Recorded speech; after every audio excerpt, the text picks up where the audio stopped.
Happy New Year. It's Marie and Dan. And we're back with the 2018 episodes of our little Not So Live with Marie and Dan show. We had a fabulous holiday season around here. I hope everybody else did too.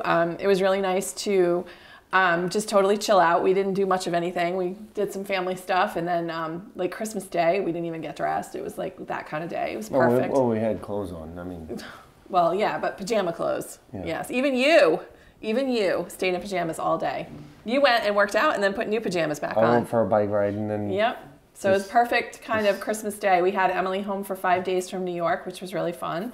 And we picked her up from the train station and we went to see The Last Jedi, which was, I took one for the team on that because I am not a sci-fi fan. But I have to say I really loved the movie, and I loved seeing Carrie Fisher, who I just absolutely adore, and I thought that she was wonderful as always. But it was cool because I had never seen so many of the other ones, so I could go and pick it right up, and I managed to impress my kids with my ability to sit still for 2 whole hours and watch a movie, which is really something for me.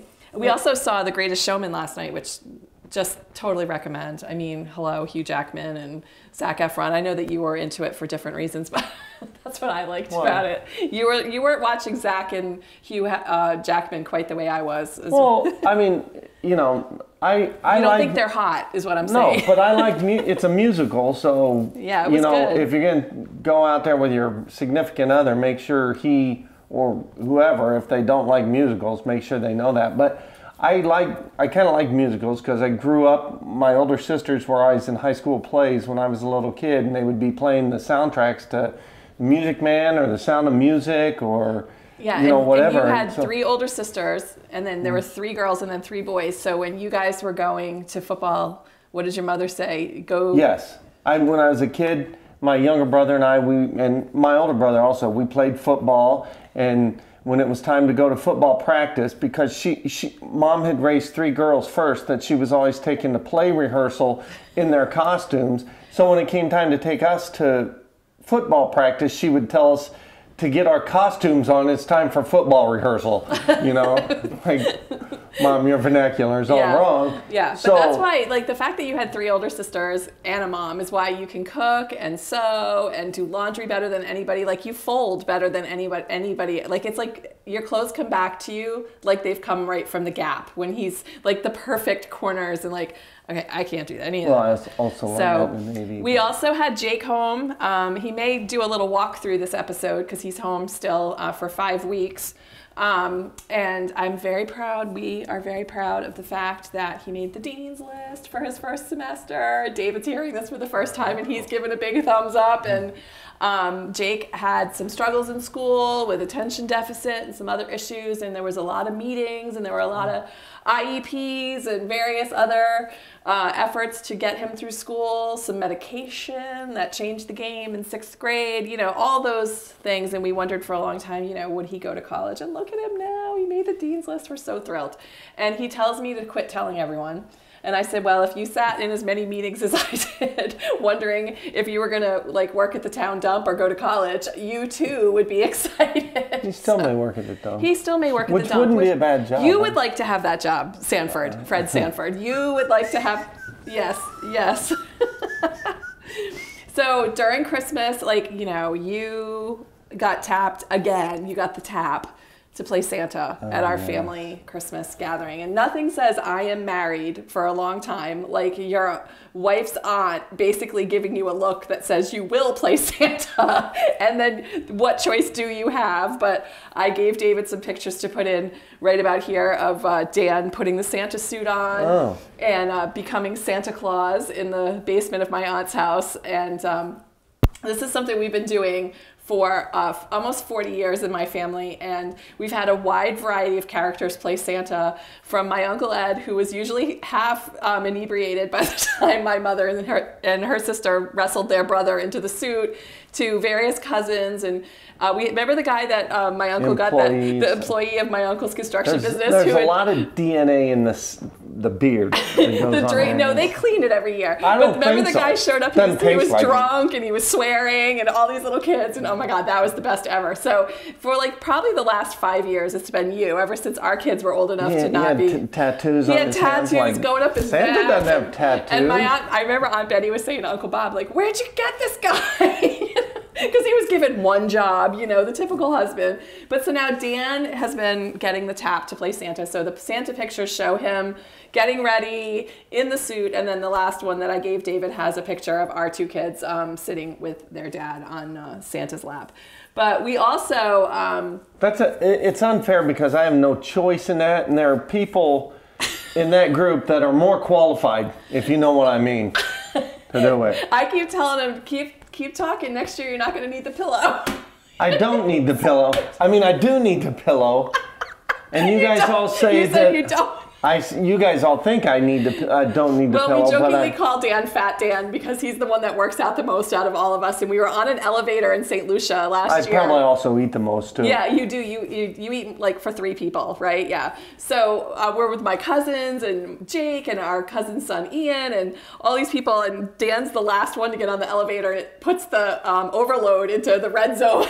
The light came on. So we're like, get off, Dan! Get off, Fat Dan! You know. So he steps off, and then boom, we're good. And then we go up to the 4th floor, and he's waiting for us when the elevator opens because he took the stairs like 2 at a time, you know.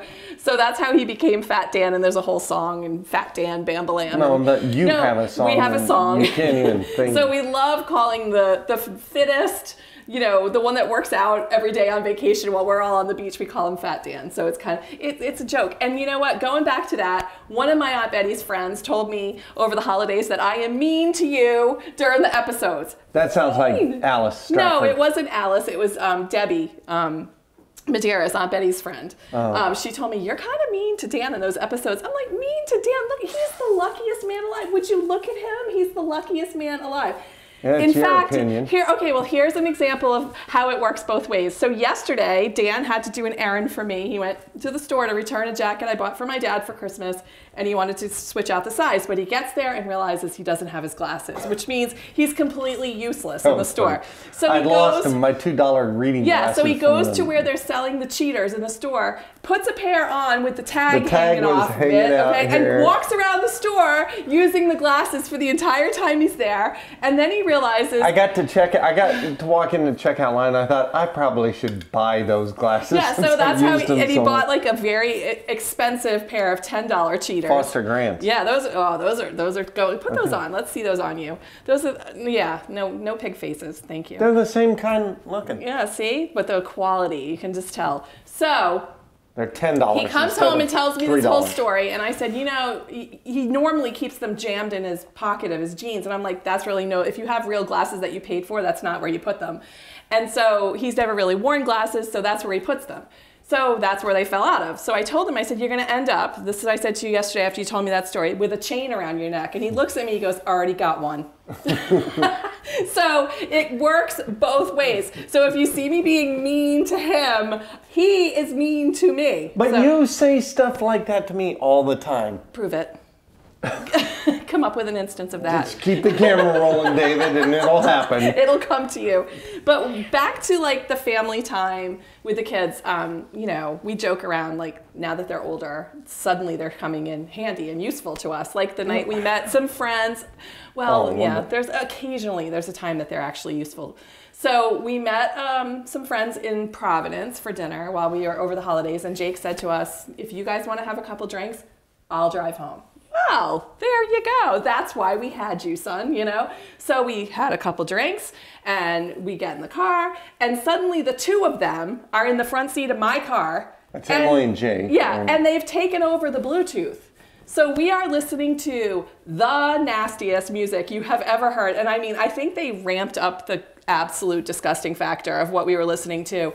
I mean, there just are no words for what they had us, you know, and they're like this and they're Snapchatting and they have this video, maybe I could get it from Emily and we can insert it here, Dave, where it has us saying, stop Snapchatting with your brother, he's driving, you know, so they've got me. So we're halfway home, well, not even, we're right out of the city and the music is horrible and I say to him, let's make out. So that's what we start start like making all these kissing noises, and we're all like, you know, and they're like, oh my God. And then we're like, don't touch that, Dan. The kids are in the car. And we literally had them mortified. But it didn't really stop the music, though. No. No, but it was pretty funny. We thought we were pretty damn funny. They didn't agree, but I thought it was a good use of time.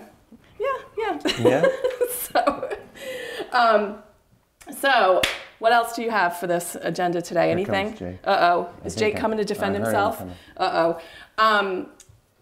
Oh, here he There he comes. is. A little walk-on appearance from the Dean's List student. Come on. No. Come over here. You can't. Let me get a snack. Oh, so he's got to bring snacks to the Snack. filming. It's like when he was in Little League. Jake, Little League. either you're in the shot or you're not. You're ruining our show. Oh, he's got to get his goldfish. Oh, here he is. You're not in the shot, Jake. Oh, Stand right here. come over here. You got to come in between us. Fresh out of bed, right Did here. you brush Look your at the. teeth yet? I don't know. So this is the college kid that we were just saying. We're very proud of the fact that you made the Dean's List.